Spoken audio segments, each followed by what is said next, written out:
अहो मॅडम तुम्ही या ना. प्राचीला बरं वाटत नाही. अरे बापरे काय झालं? काळजीचं कारण नाही. प्राची पहिल्यांदाच शाळेत झाली. माझ्या परीने मार्गदर्शन केलंच आहे. आता तिला तुमच्या मायेची गरज आहे. येते. ताई पोटात खूप दुखतंय. घाबरू नकोस. प्रत्येक बाईचं आयुष्य नव्याने सुरू होतं जेव्हा ती वयात येते. आणि तू आता वयात आहेस.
एकदा नाही तर 3 वेळा जन्म घेते. एकदा आईच्या पोटातून, एकदा ती आई होते तेव्हा. पण तिसरी आणि महत्वाची वेळ म्हणजे ती आई होण्यास सक्षम होते तेव्हा.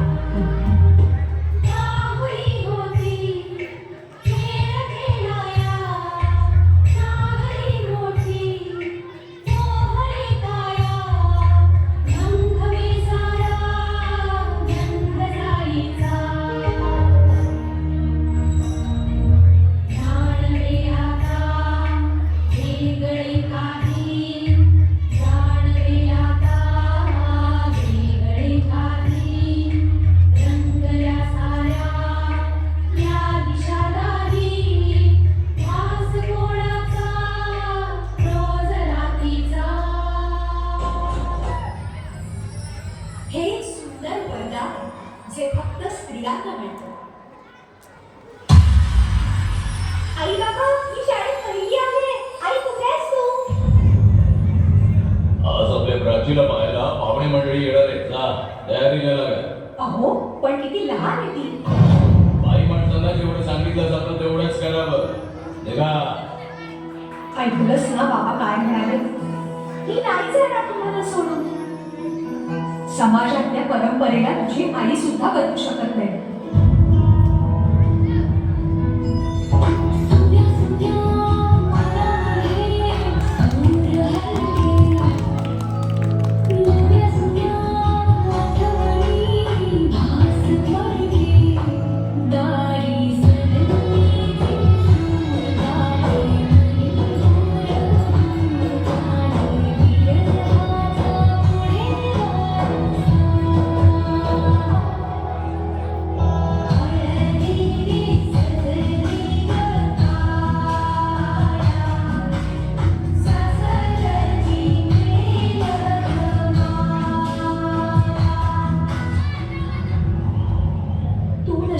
सासरी माया करायला.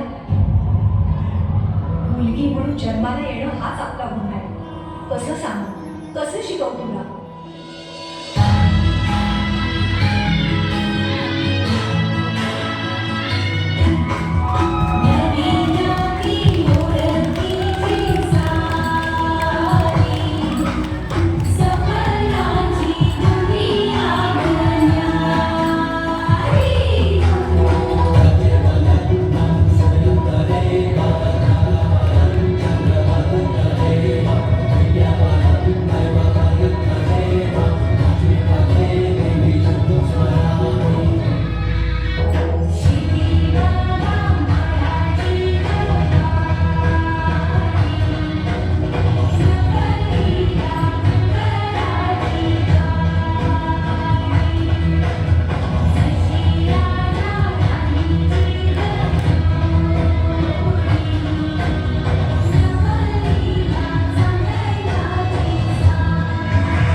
मी बबिता गोटी, जिल्हा परिषद आदर्श प्राथमिक शाळा पिंपळगाव बटाटा.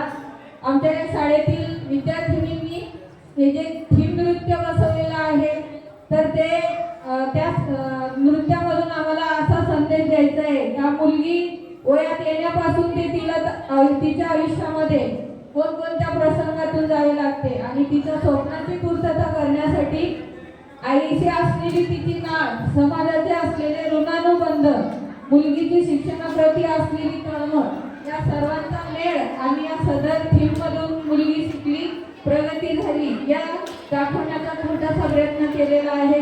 तुम्हा सर्वांना आवडलाच असेल अशी आशा करते. शेवटी एवढेच सांगेन, मुलगी म्हणजे वात्सल्य, मुलगी म्हणजे मांगल्य, मुलगी म्हणजे मातृत्व, मुलगी म्हणजे कर्तृत्व. म्हणून तिला खूप शिकू द्या, पुढे जाऊ द्या. जय हिंद, जय महाराष्ट्र.